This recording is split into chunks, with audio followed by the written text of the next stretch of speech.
I'd now like to call upon Kern Agarwal from Carbon Loops. They are building waste to biogas company.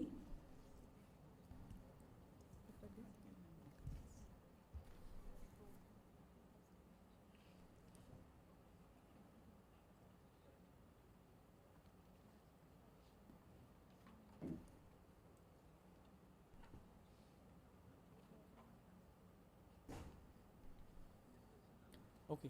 Good afternoon, everyone. I'm Kern Agarwal. It's not audible. Is mic audible?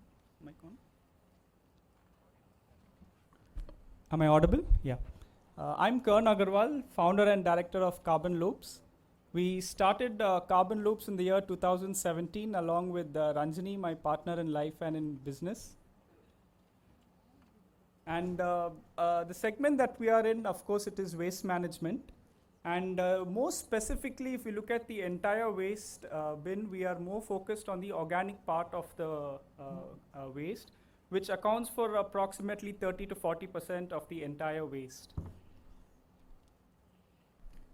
For all of us in this industry, 2014, the launch of the Swachh Bharat movement was a game changer.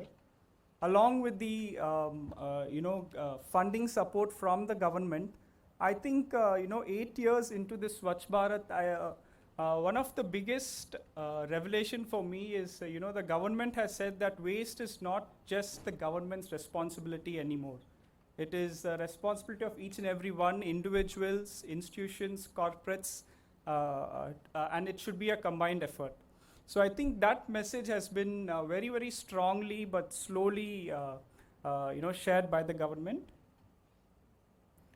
Now, one of the biggest challenges when we talk about waste, I'm sure my colleagues and most of you would agree, is when we say waste management, the biggest challenge people say is segregation at source. Waste has to be segregated, but nobody segregates. It's all mixed up, and it becomes difficult to process. But I've chosen two pictures, and I've put it up here for you all. This is from one of our plants in a small town down south in Sivagangai district, a village called Kanchirangal village. And this is the type of segregation that we are seeing in such a small town. Every day we get 1 ton of purely segregated organic waste to our sites. So I think this 8 years of Swachh Bharat continuous reminder has really done the job, and segregation of waste is not a challenge anymore. So what happens to this segregated waste? I've been working, largely in Tamil Nadu. So in Tamil Nadu, since 2014, as we stand today, 2022, there are 1,000 of what they call the micro compost centers, which is constructed across the state with a combined capacity of to process 5,000 metric tons of waste. So it is essentially, they shred the waste, put it in tanks, leave it to decompose for 35 to 40 days, and then sieve it and convert it into organic manure. But 8 years into this field, I think the biggest challenge what I see when I visit to these different MCCs or micro compost centers that we call them, is the huge amount of labor intensive work that is required. Most of these sites have women laborers. As you can see, it is extremely monotonous and a hard labor. So they have to carry it, shred it, put it in these tanks, and then every 15 days they have to bend over these tanks and keep stirring it to get the final output. And the final output also, in Chennai alone, we have 1,000 metric tons of finished organic manure where there's no takers. It's not an easily saleable product, and like our colleague from the Punjab Renewable Energy was saying yesterday, there's not much of takers for it. So as we can see, the real problem is there is segregated waste. The existing process is extremely labor intensive, a high operating cost for the government, and the end product is not saleable. So what we offer is, we've set up these anaerobic digesters, which is completely mechanical operation. As you see, the waste just needs to be dropped at the landing area. The conveyor, the grinder, the agitators are all mechanized, And in the place, generally in an MCC, you need 5 laborers to process 1 metric ton of waste. In our technology, you just need 1 operator, plant operator, to process the entire waste. So this is our anaerobic digester, completely clean, free of odor, free of flies. And the entire process, like I mentioned earlier, is through mechanics. Now, on one hand, a small village or a small town would spend, approximately 12 lakhs per annum if they have to process waste through the MCC route.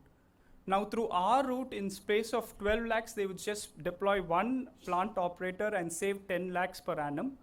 On the other hand, the output of this biogas, we've converted into cooking gas, electricity, and CNG fuel. This particular picture that you see is our Tamil Nadu's Rural Development Minister inaugurating a plant where the entire village in this Kanjirangal village runs through biogas. The entire common lighting, street lighting, bore well, all the common utilities runs on biogas. This is a plant that is 1 year old. Last year, 29th of August, our plant was mentioned by the Prime Minister in his Mann Ki Baat speech. This year, we won the first prize in the Startup Grand Challenge by the Jal Shakti Ministry. This was a project that I was referring to. The entire village's waste is being processed in a scientific, environment-friendly manner, as well as the entire village is common lighting is through this biogas. Another site, again Karaikudi. Now, in terms of replicability, we have replicated this model in 14 locations across Tamil Nadu. We work with government, education, and corporates. And my last slide, if I can take 10 seconds here. The market opportunity, if I take Tamil Nadu alone, there are 138 municipalities, corporations across the state. So far, we have covered 6. The reason why I'm here is if we have the right partner in terms of funder and incubator, we could take this technology to other parts of India. Thank you all for the opportunity, and thank you. Thank you so much, Kern. And it's indeed wonderful to see how biogas can also find some utility and n number of use cases, which is very difficult to see, and it's incredibly a rare sight. So thanks once again.